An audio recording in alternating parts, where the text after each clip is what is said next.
जय हिंद दोस्तों, मैं अंजलि मिश्रा। आज के इस वीडियो में मैं बात करूंगी संविधान सभा के बारे में। इसका गठन किस प्रकार हुआ और इसमें कौन कौन से अध्यक्ष किस प्रकार बनाए गए थे। चलिए आइए बात करते हैं संविधान सभा के गठन के बारे में। सबसे पहले हम लोग देखेंगे कि संविधान सभा के गठन का विचार मई 1934 में एम.एन. राय के द्वारा दिया गया था। एम.एन. राय के द्वारा सबसे पहले संविधान सभा के गठन का विचार दिया गया था, जो कि एक वामपंथी आंदोलन के प्रखर नेता थे। इसके बाद देखेंगे आगे चल के आधिकारिक रूप से संविधान सभा की मांग किसने की थी। तो आधिकारिक रूप से संविधान सभा की मांग 1935 ईस्वी में भारतीय राष्ट्रीय कांग्रेस द्वारा दिया गया था। आगे चल के नेहरू जी ने, पंडित जवाहरलाल नेहरू ने 1938 ईस्वी में ये मांग की थी कि संविधान सभा का निर्माण या गठन वयस्क मताधिकार पे चुनी गई निर्वाचित प्रतिनिधि के द्वारा होना चाहिए। और इनकी मांग को ब्रिटिश मंत्रिमंडल में 1940 ईस्वी में स्वीकृति मिल गई थी, सैद्धांतिक स्वीकृति मिली थी, जिसे हम अगस्त प्रस्ताव के नाम से भी जानते हैं। और सबसे पहले इसके लिए निर्वाचित संविधान सभा द्वारा भारत के संविधान निर्माण करने का प्रस्ताव सबसे पहले क्रिप्स मिशन में आया था 1942 को। और 1942 में क्रिप्स मिशन द्वारा आया था, लेकिन मुस्लिम लीग ने क्रिप्स मिशन को ठुकरा दिया था। क्यों? उन्होंने मांग रखी थी क्रिप्स मिशन के सामने कि ये पूरे ब्रिटिश भारत और देसी रियासत मिला के इन्हें 2 हिस्सों में बांटा जाए। और इसीलिए और उस योजना में इन 2 हिस्सों की बात नहीं की गई थी और 2 हिस्सों में बांटकर संविधान सभा निर्माण करने की बात मुस्लिम लीग ने की थी। लेकिन इस योजना में इस प्रकार का प्रावधान नहीं था, इसलिए क्रिप्स मिशन लौट गया। और इस क्रिप्स मिशन को द्वितीय विश्व युद्ध के बाद लागू होना था, लेकिन यह नहीं हुआ। फिर 1946 में मार्च 1946 को कैबिनेट मिशन फिर से भारत आया और जिसके 3 सदस्य थे। एक पैथिक लॉरेंस थे, एक स्टेफोर्ड क्रिप्स थे और एक एवी अलेक्जेंडर थे। ये पूछता है, इस बार दरोगा मेन में भी पूछा है कि कैबिनेट मिशन के इनमें से कौन सदस्य नहीं है। तो ये 3 नाम अच्छे से याद रखिएगा, एक पैथिक लॉरेंस, एक स्टेफोर्ड क्रिप्स और एक एवी अलेक्जेंडर। इन 3 सदस्यीय कैबिनेट मिशन द्वारा योजना प्रस्तुत किया गया था 16 मई 1946 को, जिसमें संविधान सभा का प्रतिनिधिक चुनाव निर्वाचन के आधार पर गठन होना था। और आगे देखेंगे हम इसमें कैबिनेट मिशन की क्या क्या योजना थी, किस प्रकार इसमें प्रावधान किए गए थे, वो देखते हैं। इसमें सबसे पहले सदस्य संख्या को निर्धारित किया गया था जनसंख्या के आधार पर, यानी ब्रिटिश भारत, देसी रियासत या प्रांत जो भी थे उनको जनसंख्या के आधार पर निर्धारित किया गया था और प्रति 10 लाख पर एक प्रतिनिधि निर्वाचित करना था। और इस प्रकार 389 सदस्य संख्या निर्धारित की गई थी, जिसमें मुख्य रूप से 3 धर्म को सम्मिलित किया गया था। एक मुस्लिम थे और एक सिख थे और तीसरे थे मुस्लिम और सिख को छोड़ के।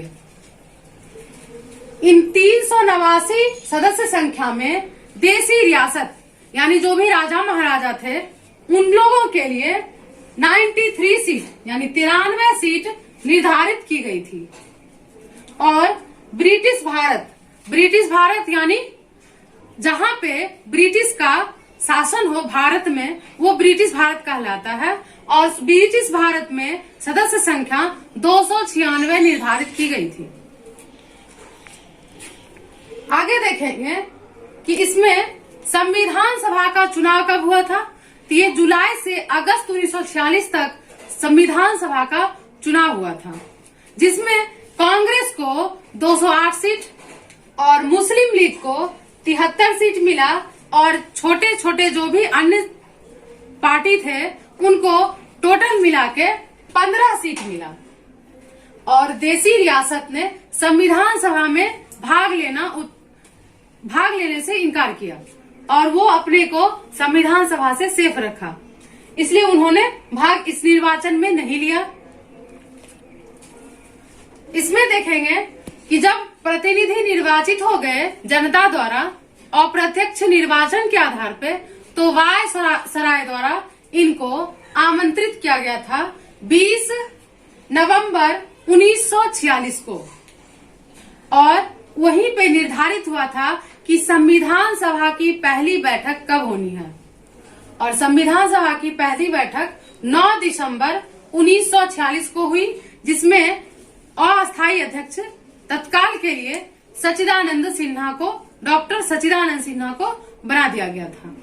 उसके ठीक 2 दिन बाद यानी 11 दिसंबर 1946 को संविधान सभा के लिए अस्थायी अध्यक्ष के रूप में डॉक्टर राजेंद्र प्रसाद को चुना गया था। ये याद रखिएगा, 9 में 2 जोड़ेंगे तो 11, यानी 11 दिसंबर 1946 को डॉक्टर राजेंद्र प्रसाद संविधान सभा के अस्थायी अध्यक्ष बनाए गए थे। आगे देखेंगे कि 11 में आगे 9 से 11, 9 में 2 जोड़े 11, 11 में 2 जोड़ेंगे तो 13, यानी 13 दिसंबर 1946 को पंडित जवाहरलाल नेहरू द्वारा संविधान सभा में उद्देश्य प्रस्ताव प्रस्तुत किया गया था। ये उद्देश्य प्रस्ताव क्या था? ये एक ढांचा था, इसमें एक ढांचा तैयार किया गया था कि हमारा संविधान किस प्रकार बनेगा, किस किस क्षेत्र से इसको लिया जाएगा, वो इसमें वर्णित था, जिसे संविधान सभा की स्वीकृति 22 जनवरी 1947 को मिल गई। आइए हम लोग इसको एक ऑब्जेक्टिव टाइप में एक बार ओवरव्यू पूरा देख लेते हैं ताकि रिमेन होता रहे। सबसे पहले था कि सबसे पहले भारत में संविधान सभा के गठन का विचार मई 1934 में एम.एन. राय के द्वारा दिया गया था। दूसरा हम लोग देख लेंगे कि भारत में संविधान निर्माण के लिए आधिकारिक मांग किसने की थी। आधिकारिक मांग पूछे तो हम बोलेंगे 1935 ईस्वी में भारतीय राष्ट्रीय कांग्रेस द्वारा। आगे देखेंगे, इसके बाद नेहरू जी ने रिपोर्ट प्रस्तुत किया था 1938 ईस्वी में, जिसमें उन्होंने संविधान सभा की मांग की थी वयस्क मताधिकार के आधार पर, और जिसे स्वीकृति मिली थी 1940 ईस्वी में, जिसको अगस्त प्रस्ताव के नाम से जानते हैं। उसके बाद एक निर्वाचित संविधान सभा द्वारा जब ये प्रस्तुत स्वीकृति मिल गई तो पहली बार क्रिप्स मिशन भेजा गया था निर्वाचित संविधान सभा के गठन के लिए, लेकिन इसे मुस्लिम लीग द्वारा ठुकरा दिया गया था। तो याद रखिएगा क्रिप्स मिशन कब आया था, तो 1942। फिर आगे इसी के संदर्भ में कैबिनेट मिशन आया है 1946 ईस्वी को। 24 मार्च 1946 ईस्वी को कैबिनेट मिशन भारत पहुंचा था और इसने अपनी योजना प्रस्तुत की थी 16 मई 1946 को, जिसमें कितने सदस्य थे? 3 सदस्य। इनको अच्छे से याद रखिएगा क्योंकि ये बार बार पूछता है। MPPCS में भी पूछा है, UPSC में भी पूछा है, और लास्टली इस 2020 में दरोगा मेन के एग्जाम में भी इसे पूछा गया है कि कैबिनेट मिशन में कितने सदस्य थे, कौन कौन सदस्य थे?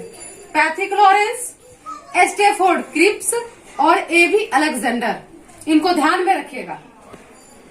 फिर था कि कैबिनेट योजना में किन किन बातों को रखा गया था। इसमें सबसे पहले इसमें प्रतिनिधि का जो निर्वाचन था वो जनसंख्या के आधार पर था, और वो जनसंख्या का आधार था प्रति 10 लाख पर एक प्रतिनिधि निर्वाचित होना था।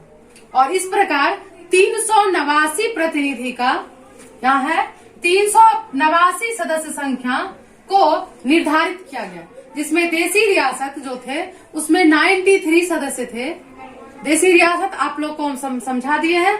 आगे ब्रिटिश भारत उसको 296 सीट प्राप्त हुई, यानी उनको निर्धारित किया गया था, प्राप्त नहीं हुई, निर्धारित किया गया था। और जब निर्वाचन हुआ, ये चुनाव हुआ था जुलाई से अगस्त 1946 को, जिसमें कांग्रेस को 208 सीट, मुस्लिम लीग को 73 सीट और अन्य को 15 सीट मिली। जबकि देसी रियासत जो थे वो संविधान सभा में रुचि नहीं लिए, भाग नहीं लिए। और ये जो संविधान सभा था वो अप्रत्यक्ष निर्वाचन का परिणाम था। और इसके द्वारा जब निर्वाचन हो गया तो वायसराय द्वारा इनको बुलावा आया, यानी निमंत्रण दिया गया, आमंत्रण दिया गया इन सभी प्रतिनिधि को 20 नवंबर 1946 को।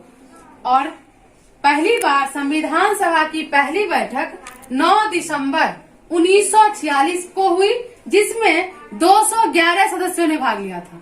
इनको अच्छे से याद रखिएगा, टोटल 211 सदस्यों ने संविधान सभा में भाग लिया था, जिसके अस्थायी अध्यक्ष डॉक्टर सच्चिदानंद सिन्हा को बनाया गया था। अस्थायी सदस्य, ध्यान रखिएगा, अस्थायी सदस्य की बात कर रहे हैं, वो 2 दिन के लिए बनाए गए थे डॉक्टर सच्चिदानंद सिन्हा। फिर 2 दिन बाद यानी 11 दिसंबर 1946 को डॉक्टर राजेंद्र प्रसाद सदस्य बनाए गए। और ठीक 2 दिन बाद 13 दिसंबर 1946 को पंडित नेहरू द्वारा संविधान सभा में उद्देश्य प्रस्ताव पेश किया गया। इस कोड को अच्छे से याद रखिएगा, 9-9-2 11, 11-2 13। 9 को पहला बैठक हुआ था जिसमें अस्थायी अध्यक्ष डॉक्टर सच्चिदानंद सिन्हा थे, और 2 दिन बाद 11 दिसंबर को अस्थायी अध्यक्ष चुना गया था। और ठीक 2 दिन बाद उद्देश्य प्रस्ताव प्रस्तुत किया गया था, जिसे संविधान सभा द्वारा स्वीकृति 22 जनवरी 1947 को मिली थी। तो दोस्तों, ये था हमारा आज का वीडियो, जिसमें हम लोग यहाँ तक ये चर्चा किए कि कौन से अध्यक्ष कौन से उपाध्यक्ष बनाए गए। इसमें और आगे हम चर्चा करेंगे कि कितने महिला इसमें भाग लिए थे और कौन कौन समिति का गठन किया गया था, इसमें हम आगे चर्चा करेंगे। और इसे देखने के लिए आप लोग आगे देखने के लिए पीटी न्यूज बिहार पर बने रहिएगा। और आशा करती हूँ कि आप लोग को ये हेल्पफुल रहेगा, और अगर आप लोग को हेल्पफुल रहे तो इसे आगे भी बढ़ाएं और हमारी मदद करें, सब्सक्राइब करें।